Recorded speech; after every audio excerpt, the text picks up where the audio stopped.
Hello, White Witch 110 here. This is what I've been working on today, and even using painter's tape. Some of the paint has bled through. That was my boo-boo right there. This isn't complete yet. This is from the paper that I got. I showed you in one of my hauls. Absolutely love it. Reminds me of old-fashioned wallpaper. But this box has a bit of a surprise. This here, but when you open it, ta-da! The spider is from my orange witch's hat that used to hang out in front of our door at Halloween, but now it goes in the window because we're not allowed to put out in the hallway. So he fell off, and I thought, nice and cute on the outside, something spooky on the inside.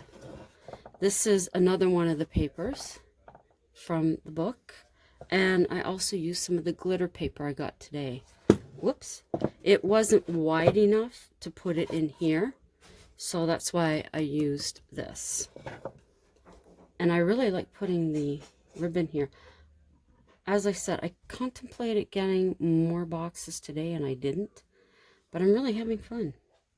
So this is the really cute on the outside and somewhat scary, not finished on the inside. So that's what I did. That's it. I still have this one here to decorate, but I don't know when I'm going to get around to that. And then what else? I still have the canvases. I still have the wine glasses. So I have a few things. I have some of my Christmas ornaments with the cork. The jewels aren't sticking, so I'm going to have to glue them on. I have that to do. I guess that's about it. Oh, and then I got the cards. That'll be the next thing that I'll be trying to see how I can do. That'll likely be tomorrow. So this evening, I didn't really have any... I mean, I do have a couple of haunted locations, but I'd rather have a couple more before I tell you about the 3 that I have, because one of them's quite short. I would like to look into some that have a bit of a longer history of hauntings for you. So I figured I would read you some more of my story. It's coming along very nicely. It's twisting and turning where I didn't anticipate it to twist and turn, but I think this is going to be good. And I've been watching R&K all day, almost all day, off and on, and some of their locations have been bringing ideas to me, so let's get set up for the story. Okay, we left Joshua with the cryptid. Okay, Joshua tells the cryptid she is attempting contact. Joshua informs the cryptid. Answer her, she says. No, now is not the time. A transformation commences. Back at their house, frustration mounts. We're on our own. We can't place trust in Joshua. I see that look, but we've no choice. There is a change in the air, and that causes me to be wary. He said they gathered at the grist mill, Clara informed him. Then there is only one thing to do. Swaying in the cool shade of the swing, Jerry begins. His concentration is solely on the motion. Remote viewing is the only option. His mind takes flight into the humid sky. Jerry is miles above the treetops. He reaches the mill. With eyes like a vulture, He sees the sleeping giants. He counts 19.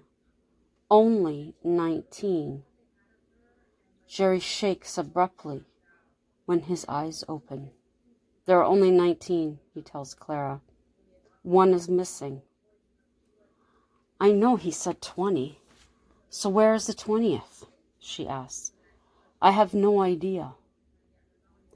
They stayed sleeping while you counted? I wasn't entering his mind. He slept soundly. Jerry told her with a smile, taking hold of her hands. Let's eat. We need our strength. In the safe spot, change has happened. Joshua slips into the tepid water. She is directly behind him. I've never known you to take such form. Remember, my dear, I'm a shapeshifter. She kisses his lips. I can be anything I want, including her. He would never know. A sly, worrisome smile spreads across her face. Don't be fooled. He would know. Her soul is very different from yours. A soul you cannot fake. Joshua's point was taken. Eating dinner in their kitchen, Clara's fork falls to the table with a clatter. Slowly she looks up from her plate. Their eyes meet. He's with the 20th, Clara whispers. Joshua's with the 20th. I told you he can't be trusted. No harm will come to us from this. She tries to calm him down. Embarrassed, she answers, they're making love. How do you know this? He demands. I can feel the warmth spread through him, Clara explains. How can they? She's a monster. No, Jerry. She's a spirit. She is a shapeshifter. She'll obliterate him.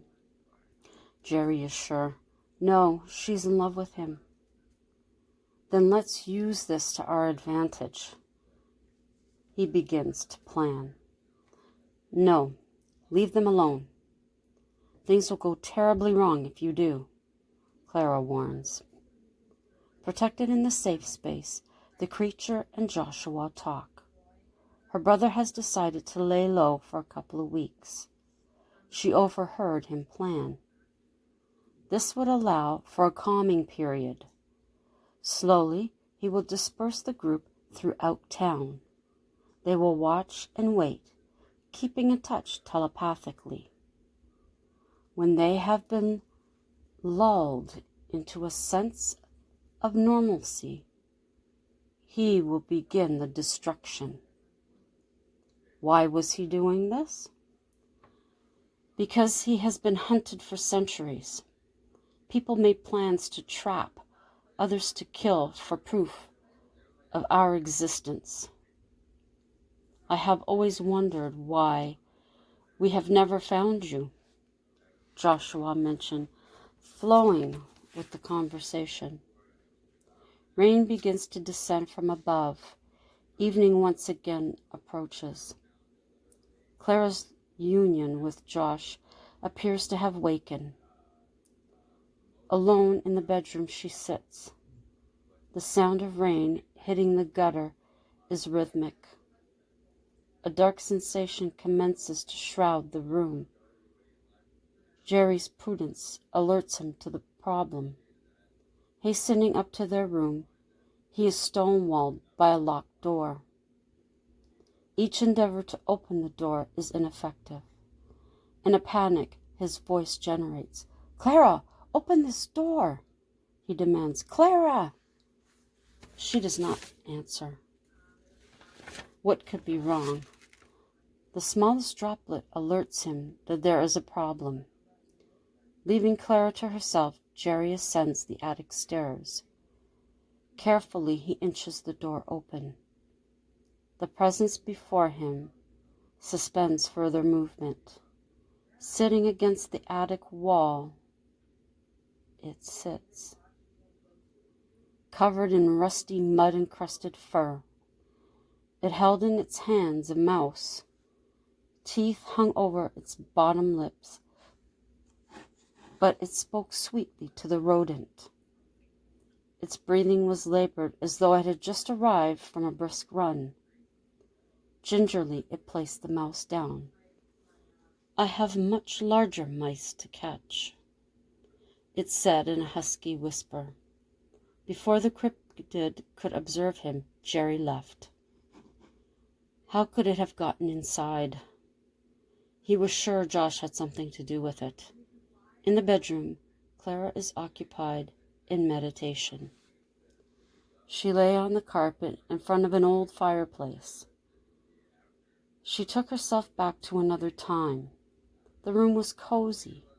An agreeable fire leapt inside the brick walls. Smoke rose to the sky, dispersing in the wind. A thick wool blanket engulfed her. Overwhelming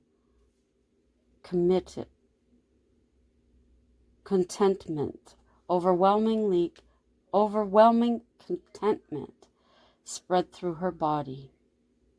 From the shadow of the doorway, a male figure entered.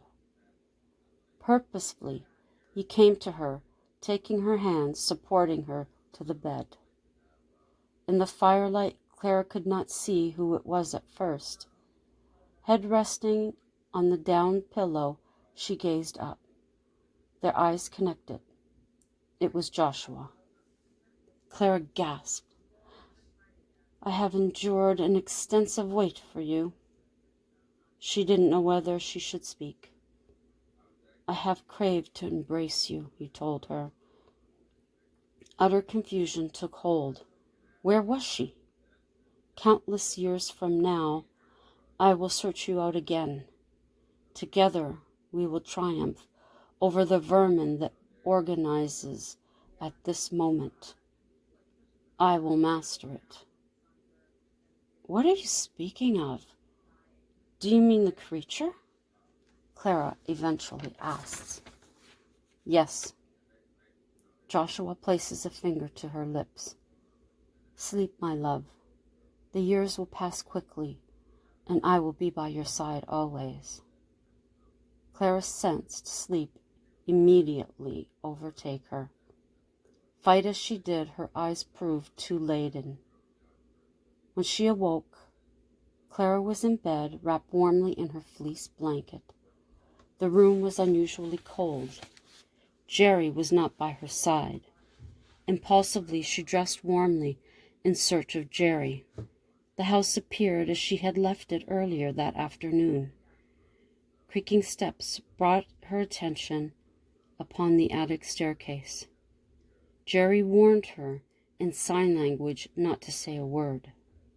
Together, they descended the stairs to the main floor.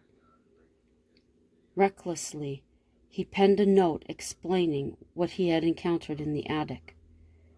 Clara's head, still whirling from her own experience, grasped their current situation sluggishly. And that's where I will leave that. That's what I have written so far. Hope you enjoyed it. This is just a short vlog this evening. To all my regular subscribers, thank you very much for joining me. And I hope you continue to enjoy this story as it unfolds. Love you very much. To anyone who's just coming through, please check out my other videos. If there's any there that you like, consider giving them a thumbs up, comment, and share them out. That's always appreciated. While you're here, consider subscribing, and if you do, click that notification bell so that you'll know when I upload. And as always, until the next time, ciao for now.